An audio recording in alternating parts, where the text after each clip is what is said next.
اب ہم ویڈیو کے نیکسٹ ٹاپک میں بات کرنے والے ہیں کہ ترکی تیونس میں ان کا کامبیٹ ڈرون برآمد کرے گا۔ تفصیلات کے مطابق تیونس اور ترکی کے مابین حال ہی میں $80 ملین میں دستخط کے تحت ترک ایروسپیس انڈسٹریز سے 3 فنکس جنگی ڈرون ملنے والے ہیں۔ اس معاہدے کو 2 سال کے مذاکرات کے بعد حتمی شکل دی گئی ہے، جس میں معاہدے کی اہمیت اور تربیت کے عمل شامل ہیں۔ ترکش میڈیا نے اتوار کے روز بتایا ہے کہ اس میں تیونس کی فضائیہ کو 3 ان کا ڈرون اور زمینی کنٹرول سسٹم کی فراہمی کے ساتھ ساتھ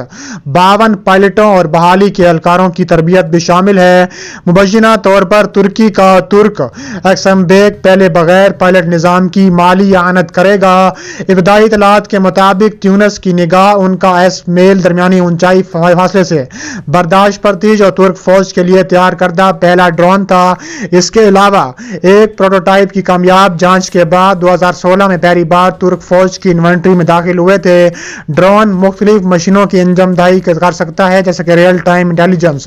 نگرانی اور جاسوس مواصلات کے ذریعے ان کا ڈھانچہ خود مختار راستہ نیویگیشن اور فلائٹ کنٹرول فراہم کرنے کے لیے مقامی طور پر تیار شدہ اور مکمل طور پر خود مختار فلائٹ کنٹرول اسٹیشن کے ساتھ رابطے کی خرابی کی صورت میں یو اے وی کو خود بخود پہلے سے طے شدہ جگہ پر واپس آنے کا اہل بناتا ہے۔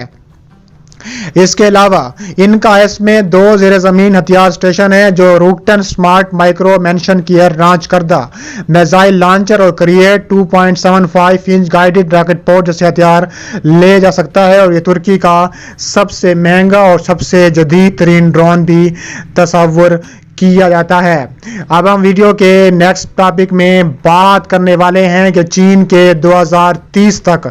420 وارشپس ہوں گی، جبکہ امریکی اہداف 355 ہے۔ تفصیلات کے مطابق چینی بحریہ 2020 کے بعد سے 420 سے زیادہ جنگی بحری جہاز کے ساتھ عددی طور پر دنیا کی تیسری اور سب سے بڑی طاقت بن جائے گا، جبکہ امریکی بحری بیڑے 355 تک بڑھ سکتے ہیں۔ محکمہ پاکستان بحریہ نے 30 سالہ جہاز سازی کا سالانہ منصوبہ جاری کیا، جس کے تحت 355 مضبوط جنگی جہازوں کے 2030 بیڑے کو حاصل کرنے کا ارادہ رکھتی ہے۔ اس منصوبے میں سب میرین تعمیر کر کے تیز کر کے ہوائی جہاز کو جدید بنانا، کروزروں کی خدمات زندگی کو بڑھانا اور تیراکوں کی تعداد میں اضافہ کر کے اوپر بحری جہاز کے دونوں بحری جہازوں کا ایک بڑا بیڑا طلب کر لیا گیا۔ جہاز سازی کا منصوبہ قومی دفاعی حکمت 30 عملی کے مطابق ہے، جو چین اور روس کو ہم مرتبہ کے قریب خطرہ تسلیم کرتا ہے۔ محکمہ نے نیوی شپ بلڈنگز اور دیگر ترجیحات کو مستقبل کے سالانہ دفاعی پروگرام کے دوران $45 ارب سے زیادہ کا معاہدہ کیا ہے، جیسا کہ آفس آف مینجمنٹ اور بجٹ کے مالی فریم ورک میں بیان کیا گیا ہے۔ اس کے علاوہ چینی فوجی طاقت سے متعلق کانگریس کو امریکی محکمہ دفاع 2020 کی سالانہ رپورٹ میں کہا گیا ہے کہ عوامی جمہوریہ چین کے پاس دنیا کی سب سے بڑی بحریہ ہے، جس میں تقریباً 350 سے لے کر 355 تک اس میں وار شپ ہیڈ موجود ہیں۔ اس کے علاوہ 130 سے زیادہ کے جنگجو بھی شامل ہیں۔ اس کے مقابلے میں امریکی بحریہ کی جنگی قوت 2020 کے اوائل تک تقریباً 293 بحری جہاز ہیں۔ اس کے علاوہ کانگریس کے think tank congressional 3 report CRS research service یا کسی دوسرے میں چین 2030 کی طرف سے تقریباً 70 نئے جنگی جہازوں کی تعمیر کریں گے۔ نیول انٹیلیجنس کے حوالہ دیتے ہوئے 420 کو جنگی جہاز دفتر کی کل تعداد، جس میں 2020 کے آخر میں چین کے پاس 360 جنگی فورس کے جہاز ہوں گے۔ اس کے مقابلے میں مالی سال 2020 کے اختتام پر امریکی بحریہ کے لیے مجموعی طور پر 297 کی لاگت آئے گی، اور NA کے پروجیکٹ چین کے پاس 2025 تک 400 اور 2030 تک 425 جنگی فورس جہاز ہوں گے۔ اس نے امریکی بحریہ کو اپنے بیڑے کے منصوبے کے مستقبل کے سائز میں اضافہ کرنے اور نئی فوجی ٹیکنالوجی تیار کرنے اور نئے جہاز طیارے، بغیر پائلٹ گاڑیاں، اسلحے کے اصول کے پروگراموں کو تیز کرنے کی تجویز دی ہے، جس میں چین امریکہ سے بڑی طاقت بننے کی اہمیت رکھتا ہے، اور کہا جا رہا ہے کہ چین جلد یہ بڑی طاقت بن جائے گا۔